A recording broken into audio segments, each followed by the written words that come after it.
ಮಂಡ್ಯ ವಿಚಾರವಾಗಿ ಸುಮಲತಾ ಅಂಬರೀಶ್ ಅವರು ಯಾಕೋ ಇತ್ತೀಚೆಗೆ ಸೈಲೆಂಟ್ ಆದ್ರು ಅಲ್ವಾ ಅಂತ ಯೋಚನೆ ಮಾಡ್ತಿದ್ರೆ ಅದಕ್ಕೆ ಉತ್ತರ ಏನ್ ಗೊತ್ತಾ, ಅವರು ಕಾದು ನೋಡುವ ತಂತ್ರಕ್ಕೆ ಮೊರೆ ಹೋಗಿದ್ದಾರೆ ಅಂತ ಬರ್ತಾ ಇದೆ ಕುರುಕ್ಷೇತ್ರದ ಅಖಾಡದ ಮಂಡ್ಯ ಸುದ್ದಿ. ಮಾರ್ಚ್ 25ನೇ ತಾರೀಕಿನ ತನಕ ಅಂದ್ರೆ ಇವತ್ತು 21, ಇನ್ನು 4 ದಿನ ಸ್ವಾಭಿಮಾನಿ ಸಂಸದೆ ಫುಲ್ ಸೈಲೆಂಟ್ ಆಗಿರ್ತಾರಂತೆ. Breaking news.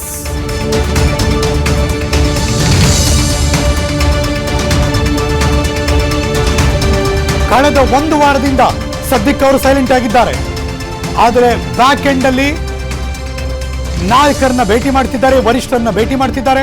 ಆದ್ರೆ ಎಲ್ಲೂ ಕೂಡ ತಮ್ಮ ಅಸಮಾಧಾನ, ಬೇಜಾರು ಅಥವಾ ಯಾವುದನ್ನು ಕೂಡ ಕಮೆಂಟ್ ಮಾಡಿಲ್ಲ. ನಿನ್ನೆ ವರಿಷ್ಠರನ್ನ ಭೇಟಿ ಮಾಡಿದ್ದಾರೆ, ವಾಪಸ್ ಆಗಿದ್ದಾರೆ ಸುಮಲತಾ ಅಂಬರೀಶ್ ಅವರು. ಸುಮಲತಾ ಅವರಿಗೆ ಚಿಕ್ಕಬಳ್ಳಾಪುರ ಆಫರ್ ನೀಡಿದರಂತೆ ಬಿಜೆಪಿಯ ವರಿಷ್ಠರು. ಮಂಡ್ಯ ಬಿಟ್ಟು ರಾಜಕಾರಣ ಮಾಡಲ್ಲ ಅಂತಿದ್ದಾರಂತೆ ಸುಮಲತಾ ಅಂಬರೀಶ್ ಅವರು. ವಿಸ್ತಾರ ನ್ಯೂಸ್ ನಲ್ಲಿ ಸುಮಲತಾ ಅಂಬರೀಶ್ ಅವರ ಮುಂದಿನ ತಂತ್ರದ ಒಂದು ಇಂಟ್ರೆಸ್ಟಿಂಗ್ ಸ್ಟೋರಿಯನ್ನ ನಾವು ನಿಮ್ಮ ಮುಂದೆ ರಿವೀಲ್ ಮಾಡ್ತಿದ್ವಿ. ಒಂದ್ ಕಡೆ ಆರೋಗ್ಯದ ಸಮಸ್ಯೆ, ಹಾಗಾಗಿ ಆಸ್ಪತ್ರೆಯನ್ನು ಸೇರಿದ್ದಾರೆ ಎಚ್.ಡಿ. ಕುಮಾರಸ್ವಾಮಿ ಅವರು ದೂರದ ಚೆನ್ನೈನಲ್ಲಿ. ಮಾರ್ಚ್ 24ರ ಸಂಜೆ ಆಸ್ಪತ್ರೆಯಿಂದ ಎಚ್.ಡಿ. ಕುಮಾರಸ್ವಾಮಿ ಅವರು ಡಿಸ್ಚಾರ್ಜ್ ಆಗ್ತಾರೆ. ಅದಕ್ಕೂ ಇದಕ್ಕೂ ಲಿಂಕ್ ಮಾಡ್ತಾ ಇದ್ವಿ. 25ನೇ ತಾರೀಕು ಜೆಡಿಎಸ್ 3 ಪಕ್ಷಗಳ ಪಟ್ಟಿಯನ್ನ ಅನೌನ್ಸ್ ಮಾಡ್ತಾರಾ? ಅಲ್ಲಿ ತನಕ ಸುಮಲತಾ ಅಂಬರೀಶ್ ಅವರು ಸೈಲೆಂಟ್ ಆಗಿರ್ತಾರಂತೆ. Breaking news number 2.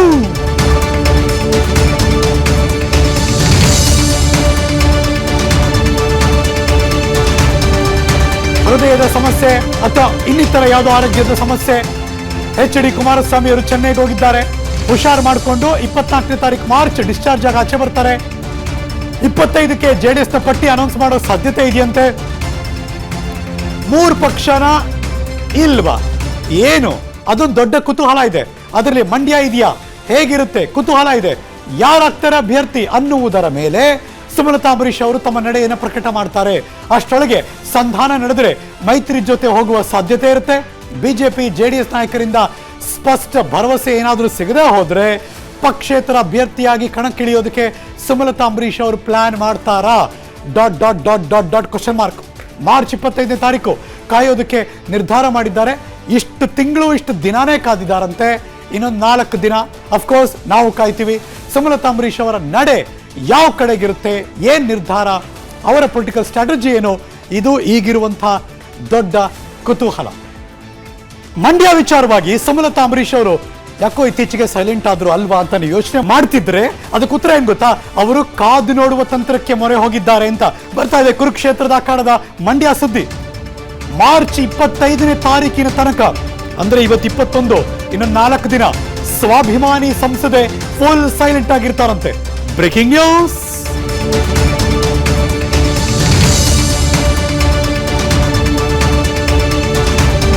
ಕಳೆದ 1 ವಾರದಿಂದ ಸದ್ಯಕ್ಕೆ ಅವರು ಸೈಲೆಂಟ್ ಆಗಿದ್ದಾರೆ. ಆದರೆ ಬ್ಯಾಕ್ ಎಂಡ್ ಅಲ್ಲಿ ನಾಯಕರನ್ನ ಭೇಟಿ ಮಾಡ್ತಿದ್ದಾರೆ, ವರಿಷ್ಠರನ್ನ ಭೇಟಿ ಮಾಡ್ತಿದ್ದಾರೆ. ಆದ್ರೆ ಎಲ್ಲೂ ಕೂಡ ತಮ್ಮ ಅಸಮಾಧಾನ, ಬೇಜಾರು ಅಥವಾ ಯಾವುದನ್ನು ಕೂಡ ಕಮೆಂಟ್ ಮಾಡಿಲ್ಲ. ನಿನ್ನೆ ವರಿಷ್ಠರನ್ನ ಭೇಟಿ ಮಾಡಿದ್ದಾರೆ, ವಾಪಸ್ ಆಗಿದ್ದಾರೆ ಸುಮಲತಾ ಅಂಬರೀಶ್ ಅವರು. ಸುಮಲತಾ ಅವರಿಗೆ ಚಿಕ್ಕಬಳ್ಳಾಪುರ ಆಫರ್ ನೀಡಿದರಂತೆ ಬಿಜೆಪಿಯ ವರಿಷ್ಠರು. ಮಂಡ್ಯ ಬಿಟ್ಟು ರಾಜಕಾರಣ ಮಾಡಲ್ಲ ಅಂತಿದ್ದಾರಂತೆ ಸುಮಲತಾ ಅಂಬರೀಶ್ ಅವರು. ವಿಸ್ತಾರ ನ್ಯೂಸ್ ನಲ್ಲಿ ಸುಮಲತಾ ಅಂಬರೀಶ್ ಅವರ ಮುಂದಿನ ತಂತ್ರದ ಒಂದು ಇಂಟ್ರೆಸ್ಟಿಂಗ್ ಸ್ಟೋರಿಯನ್ನ ನಾವು ನಿಮ್ಮ ಮುಂದೆ ರಿವೀಲ್ ಮಾಡ್ತಿದ್ವಿ. ಒಂದ್ ಕಡೆ ಆರೋಗ್ಯದ ಸಮಸ್ಯೆ, ಹಾಗಾಗಿ ಆಸ್ಪತ್ರೆಯನ್ನು ಸೇರಿದ್ದಾರೆ ಎಚ್.ಡಿ. ಕುಮಾರಸ್ವಾಮಿ ಅವರು ದೂರದ ಚೆನ್ನೈನಲ್ಲಿ.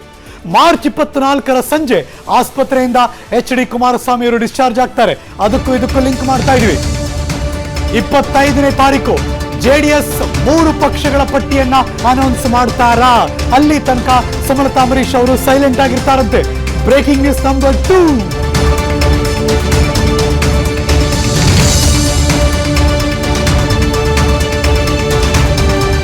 ಹೃದಯದ ಸಮಸ್ಯೆ ಅಥವಾ ಇನ್ನಿತರ ಯಾವುದೋ ಆರೋಗ್ಯದ ಸಮಸ್ಯೆ.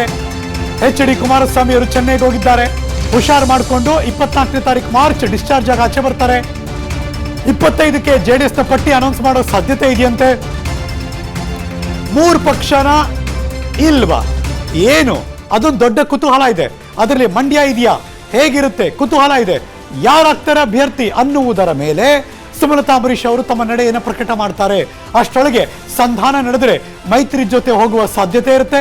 ಬಿಜೆಪಿ ಜೆಡಿಎಸ್ ನಾಯಕರಿಂದ ಸ್ಪಷ್ಟ ಭರವಸೆ ಏನಾದರೂ ಸಿಗದೆ ಹೋದ್ರೆ ಪಕ್ಷೇತರ ಅಭ್ಯರ್ಥಿಯಾಗಿ ಕಣಕ್ಕಿಳಿಯೋದಕ್ಕೆ ಸುಮಲತಾ ಅಂಬರೀಶ್ ಅವರು ಪ್ಲಾನ್ ಮಾಡ್ತಾರಾ?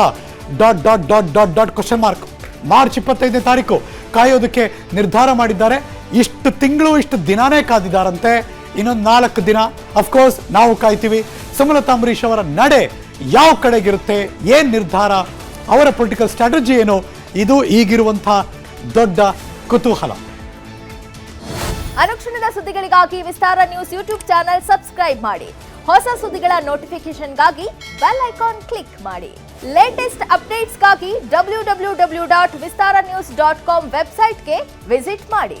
ಅಂಗೈಯಲ್ಲೇ ಜಗತ್ತಿನ ಸುದ್ದಿ ತಿಳಿಯಲು ವಿಸ್ತಾರ ನ್ಯೂಸ್ ಕನ್ನಡ ಆಪ್ ಡೌನ್ಲೋಡ್ ಮಾಡಿ.